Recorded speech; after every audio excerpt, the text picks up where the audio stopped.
Shalom. Here we are once again with a message from the wisdom of Torah. This week's portion is the portion of Re'eh. We're talking about the book of Deuteronomy. We're the fourth portion of the book of Deuteronomy. We are from the end of chapter 11, all the way through to chapter 16.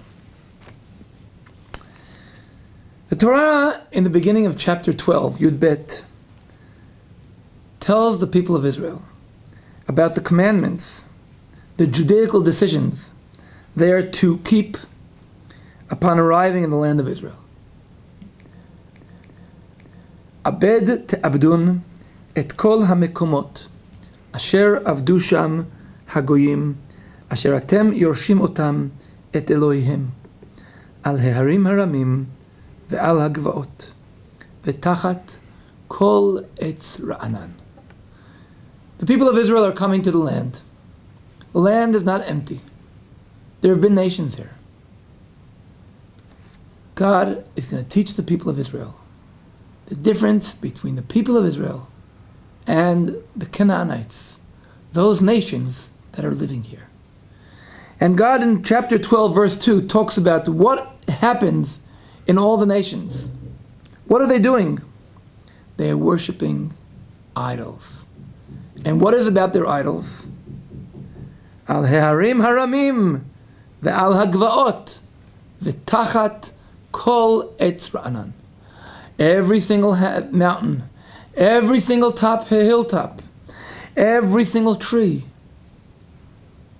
everything, there's a God and there's an idol on every single place, on every hilltop, and every tree, everywhere you go.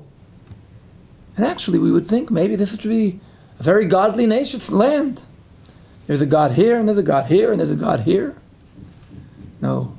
God tells the people, you're obliged to abed te'abedun. You should totally obliterate all these places. You should demolish all the altars. You burn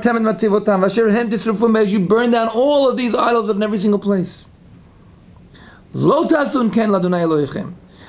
not do so to God, your Lord. Ki, what is the difference? Ki im el hamakom asher yivchar Adonai Elohechem mikol shivtechem lasum et shmo sham lishichno tidreshu uvatasham. You do not do this to your God, because God rather chooses a place. He chose a place of all your tribes. He chose a place that His name, His residence shall come there. God does not tell us here what the place is. We know that later on in history, it was chosen by King David. King David wants to unite the nation. How does he unite the nation? He identifies the place which is not in a specific tribe. It is between the tribes, the northern tribes and the southern tribes. Jerusalem. The special uniqueness of Jerusalem. It does not belong to one tribe. It will be the house of prayer for all nations. When you come to the land of Israel, you're not to make a God under every tree, but God chooses one place. Where is this one place?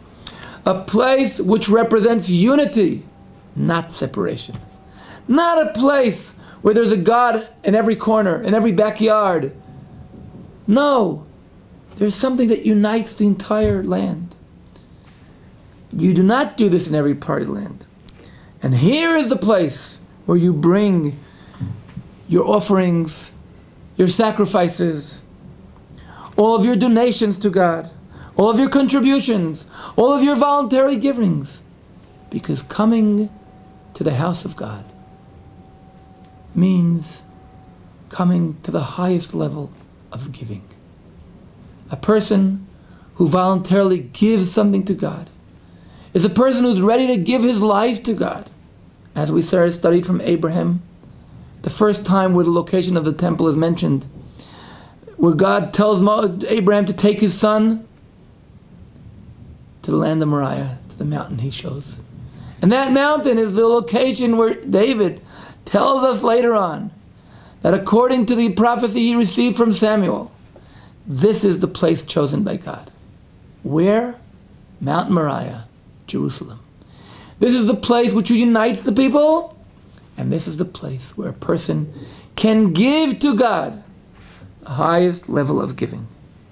And therefore, in this week's portion, when God is telling the people to differentiate themselves from the land, from the people that were from here before, we're not talking about several different gods.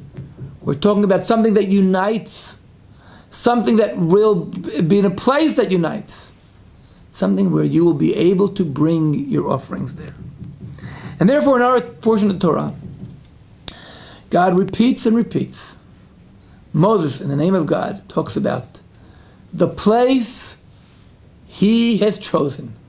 Hamakom asher yivchar Adonai. You will bring your first fruits to the place chosen by God. You will bring your offerings to the place chosen by God. Towards the end of the portion of the Torah, where once again we repeat the several celebrations, the holidays, the 3 holidays of the Torah, which we spoke about them in the past. In the book of Vayikra, the book which talks about Leviticus, we spoke about the holidays. But here, there's a very special perspective. What is the perspective? Veshamor et Chodesh Ha'aviv, I'm talking about chapter 16. Ve'asita Pesach, you make Passover. Lo tuscha lizboach et ha-Pesach be'achad she'arecha, she'er Adonai Elohecha noten lach. You do not bring the Passover offering in your personal backyard, because an offering of the people of Israel, chosen by God, cannot be something private. It's not something you do in your personal property. Where do you do it? Chapter 16, verse 7. Ki im el hamakom asher yivchar Adonai Elohecha leshaken shmo sham tizbach et haPesach ba'erev. Kivo hashemesh moed tzatcha b'Mitzrayim uvishalta ve'achalta, and you cook it and you eat it. Ba'makom asher yivchar Adonai Elohecha bo. Exactly what we saw before. You cannot do this in your own personal house. You cannot do this in your own personal courtyard. You have to bring it to the place chosen by God. You can then come. You can then, after you brought the offering, you turn around and go back home. But what have you gone there? You have recharged your personal batteries. You have gone and given your offering to God in a place where He has chosen, the place which unites all the tribes of Israel. You're not a personal person. You are part of a general chosen nation. You are part of the general Klal Yisrael, the general entire nation of Israel. Therefore, you cannot live a life totally separate. You cannot live a life ignoring everything that goes around you, thinking, here I am personally talking to God. No, you are part of the nation of Israel. Same thing happens with the next holiday. Shiv'ah Shavuot, 7 weeks you count. And Ve'asita Chag Shavuot, the festival of weeks. And Ve'samachta lefnei Adonai Elohecha. You're happy. How are you happy? Ata uvincha uvitecha ve'avdecha, you and your children, your son and your daughter and your slaves, and the Levite, and others who join you, the orphan, the widow. And where will you be happy? Ba'makom asher yivchar Adonai Elohecha leshaken shmo sham. The concept of happiness, one would think, would mean singing songs in my own living room. No, the Torah teaches us that even here, your happiness is when you invite others. And where do you do this? The place chosen by God. Hamakom asher yivchar Adonai leshaken shmo sham. This is the place where God establishes His name there.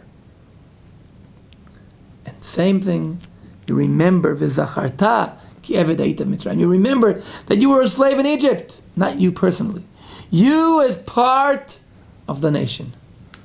And the same thing goes on in the third holiday, Chag HaSukkot, Festival of Tabernacles. 7 days, after you have collected what you are supposed to gather from your fields, 7 days, you will be happy in everything you have brought, all what has grown in your land. But where do you do it? 3 times a year. Shalosh pamim b'shana. Yera'eh kol zchurcha. And here, by the way, the word Yera'eh was used in the first time by Abraham, where he named the place of the land of Israel, of the chosen place for God's temple, Adonai Yera'eh. Meaning, this is the place where you can see God and be seen by God. The place where God has chosen to establish His name. This is the place where every personal person can bring his present to God. But he will bring his present to God as part of the nation, to the one place chosen by God, the place which unites the people. And therefore, not separation, but unity. Unity in the place chosen by God Himself. Shabbat Shalom.